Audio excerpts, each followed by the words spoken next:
Good morning সবাইকে এবং শুভ সকাল। তো আমি আজকে সকাল সকাল চলে এসেছি রান্নাঘরে, কারণ আমি সকালবেলাটা রান্না করি না।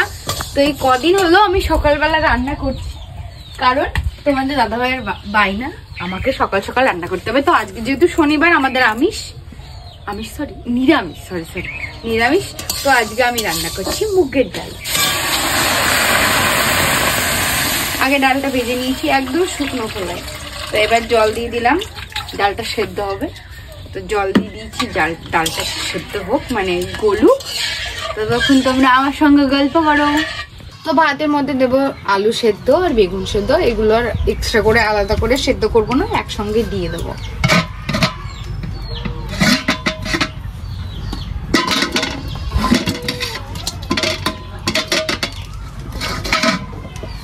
আর এদিকে আমার ডালটা ফুটছে, এখনো মানে উত্তর ওঠেনি, তো আস্তে আস্তে হচ্ছে। তো গাইস, কেউ বলতে পারবে এখানে কি কি বাটা আছে? কালারটা এমন, যার জন্য এখানে কাঁচা লঙ্কা আছে, শুকনো লঙ্কা ইউজ করিনি। ওটা যখন ফোড়নে দেবো তখন শুকনো লঙ্কাটা দিয়ে দেবো।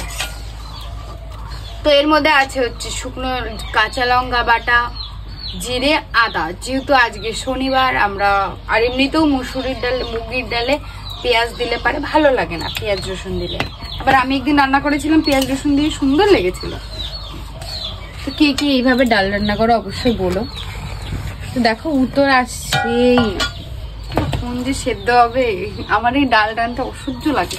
তো মা বলছে যেহেতু শনিবার আজকে মাছ মাংস রান্না তো হবে না, তাহলে তুমি ডাল রান্না করো। বললাম ঠিক আছে। ভেবেছিলাম প্রথমে ভেজ ডাল রান্না করব, তো বিন ফিন কিচ্ছু নেই বাড়িতে, যার জন্য রান্না হলো না। এমনি প্লেন ডাল রান্না করে দিয়ে। তোমাদের দাদাভাই ডাল হলে ওর আর কিচ্ছু লাগে না, ডাল দেবো আর আলু ছেনে মাখিয়ে দেবো। কারণ আমি তো সকালবেলা ভাত খাবো না, যেহেতু আমার সকালবেলার খাবার হচ্ছে শসা আর কি যেন পেয়ারা। এই দুটো হচ্ছে আমার সকালের খাবার, দুপুরেও হবে না এটা আমার। তো ডালটা গলে গেছে, এখন আমি নামিয়ে নিচ্ছি, যে জল দিয়ে নামাচ্ছি।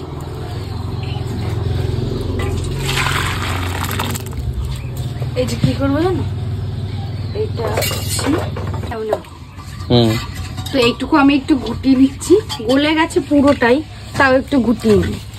তাহলে তো কে কে আমার মতন এইভাবে ডাল রান্না করো আমাকে কমেন্ট করে জানিও। হ্যাঁ, অনেকে আছে আমার থেকে ভালো সুন্দর করতে পারে, আমার ডালটা খাই না, তো তার জন্য ডালের প্রতি অতটা টান নেই আমার। কেন জানি না, ডাল জিনিসটা আমার পছন্দ হয়। কে কে ডাল খেতে ভালোবাসো অবশ্যই কমেন্ট করে জানিও। দিয়ে দেবো হচ্ছে ফোড়ন। আমি ফোড়নে যেহেতু ওখানে ইয়েটা বেটে দিয়েছি, জিরেটা বেটে দিয়েছি, তো এখানে ভাত চটপট করতে। তো এখানে আমি দিয়ে দিচ্ছি 5 ফোড়ন দিয়েছি। এবার দেবো শুকনো লঙ্কা,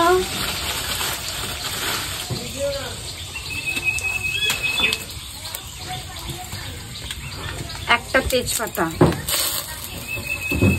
2টো শুকনো লঙ্কা, আর এইবার দেবো হচ্ছে আসল ডিম।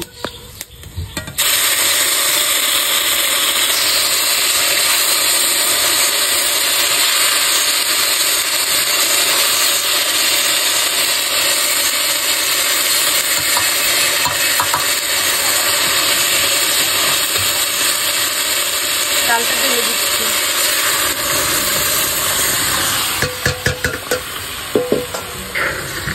আর একটু জল দিতে হবে। কেমন চিটচিট করে উঠলো, সুন্দর একটা গন্ধ বেরিয়ে গেছে। হ্যাঁ, কেমন হয়েছে? একটু সেন্ট যা বেরিয়েছে মনে হচ্ছে তুলে খেয়ে।